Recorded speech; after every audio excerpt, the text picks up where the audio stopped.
नमस्कार दोस्तों, स्वागत करते हैं हमारे चैनल पंडित तीज भोजपुरिया में।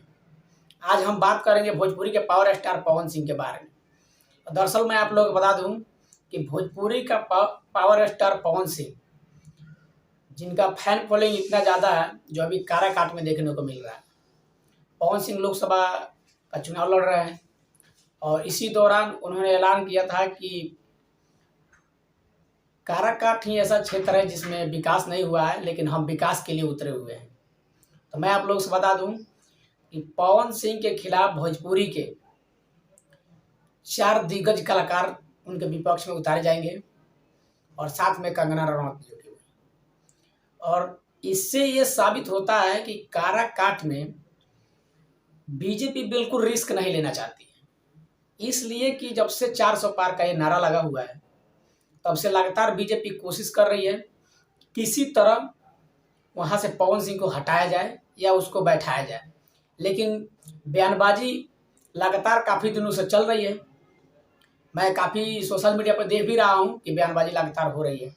तो इससे ये साबित होती है कि भोजपुरी के पावर स्टार जो अभी ऐलान कर दिए हैं, लेकिन वो कभी किसी से पीछे नहीं हटने वाले हैं।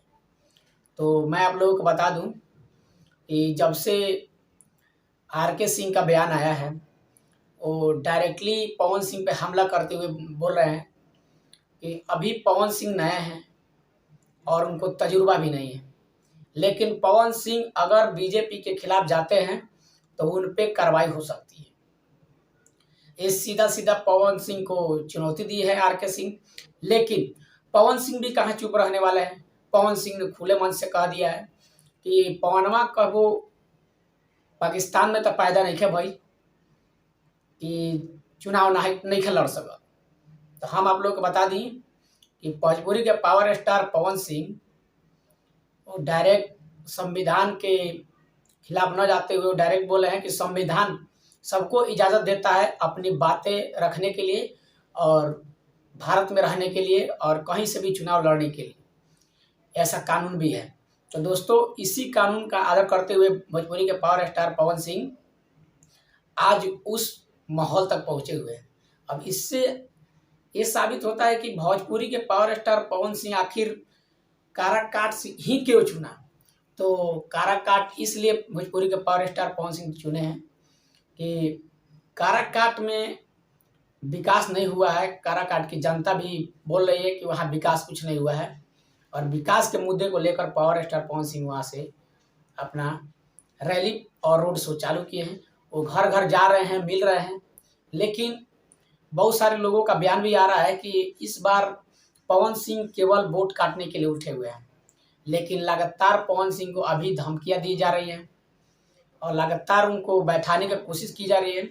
पवन सिंह नहीं माने और अपने बात पे अड़े हुए हैं और इसी को लेकर आर.के. सिंह बोल रहे हैं कि उनको पार्टी से निष्कासित कर दिया जाएगा और उनके खिलाफ बहुत कड़ी कार्रवाई हो सकती है। लेकिन मैं आप लोग बता दूं कि बीजेपी का ये जो निर्णय है ये गलत है, क्योंकि कोई भी व्यक्ति अपने इच्छा अनुसार चुनाव लड़ने और हिंदुस्तान में रहने का आज़ादी प्राप्त है और अपनी बातों का रखने का भी आज़ादी प्राप्त है। इससे कार्रवाई करने का मतलब क्या होता है कि भोजपुरी के पावर स्टार पवन सिंह क्या चुनाव नहीं लड़ सकते? क्या काराकाट से चुनाव नहीं लड़ सकते? क्या उनका लड़ना अपराध है? लेकिन हाँ, अभी वो बीजेपी से इस्तीफा नहीं दिए हुए हैं, लेकिन वो लगातार बोल रहे हैं कि हम आर.के. सिंह का भी सम्मान करते हैं और इसी के सम्मान के तहत वो सबका भी सम्मान करते हैं। लेकिन इस पे बीजेपी का एक गहरी चाल भी है कि पवन सिंह को किसी तरह बैठाया जाए, क्योंकि बिहार में 40 सीट बीजेपी को जिताने में काफ़ी महत्वपूर्ण है, क्योंकि बिहार का 40 सीट ये निर्णय भी कर सकती है कि प्रधानमंत्री कौन बन सकता है। इससे लगातार वहाँ की पब्लिक भी ये बात समझ रही है, लेकिन पब्लिक इसलिए सपोर्ट कर रही है क्योंकि वहाँ के जो पूर्व सांसद जो रहे हैं उपेंद्र कुशवाहा, वो जीतने के बाद विकास बिल्कुल नहीं किए। अब इससे जनता काफ़ी नाराज है और नाराज होने का कारण भी यही है। लेकिन बीजेपी पवन सिंह के ऊपर साम दाम और दंड भेंट का प्रयोग करते हुए उनको किसी तरह बैठाने का प्रयास कर रही है कि पवन सिंह मान जाए, लेकिन पवन सिंह मानने वाले नहीं हैं। ये काफ़ी लोग का दावा भी है। पवन सिंह अगर रुक जाते हैं तो आप लोग समझ ही सकते हैं कि पवन सिंह अगर रुक गए तो जनता भी उनको मनीष कश्यप की तरह ले लेगी आड़े में, लेकिन पवन सिंह वैसा नहीं करेंगे। पवन सिंह गुंजन सिंह की तरह मैदान में अड़े हुए नजर आएंगे और हमेशा रहना ही चाहिए पवन सिंह को, क्योंकि अभी चुनाव को लड़ने का ऐलान कर दिया है और 9 तारीख को नामांकन है। तो आगे देखिए क्या होता है कि लगातार उनको धमकियां भी दे दिया जा रहा है और वो भी बीजेपी की तरफ से।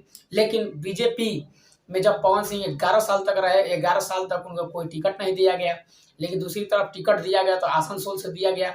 उनका कुछ पर्सनली प्रॉब्लम के वजह से उन्होंने टिकट वापस कर दिया। इससे बीजेपी अपना खुन्नस निकालने के लिए पवन सिंह पर काफ़ी दबाव डाल रही है। ये बात आप लोग भी समझ सकते हैं।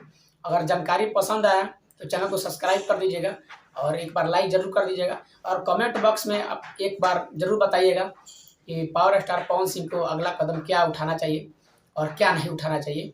तो मिलते हैं किसी नेक्स्ट वीडियो में। वीडियो पूरा देखने के लिए धन्यवाद।